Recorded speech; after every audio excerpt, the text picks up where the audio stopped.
Shalom, chers amis, nous allons lire ensemble Marc 1, versets 14 à 15, que je lis.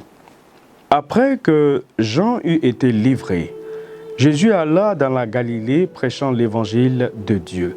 Il disait, « Le temps est accompli et le royaume de Dieu est proche. Repentez-vous et croyez à la bonne nouvelle. » Marc 1, versets 14 à 15. Et nous l'avons intitulé « Croyez en la bonne nouvelle ».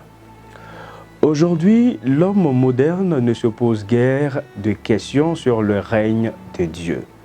Toutefois, il se demande si la vie a encore un sens.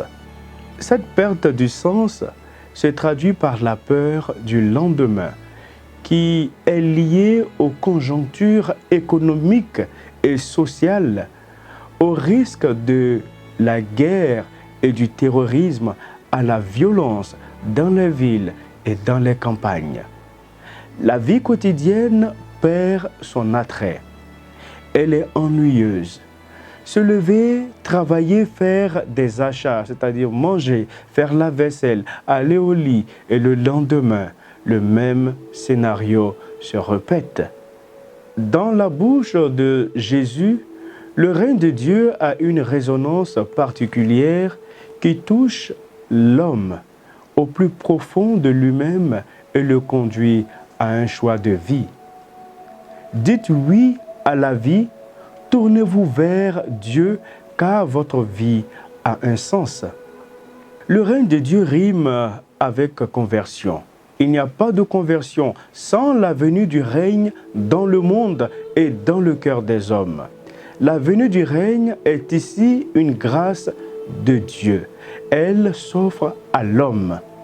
Il peut la saisir ou bien la rejeter. L'engagement de l'homme donne vie au règne de Dieu dans le quotidien. Si nos journées se passent dans le seul souci de notre argent et de nos vacances, si nous sommes plongés dans l'amertume et que nous avons envie de tout abandonner, si la société ne nous apporte plus rien, parce que nous la voyons comme corrompue et violente, et de toute façon, nous ne pouvons rien faire pour l'améliorer.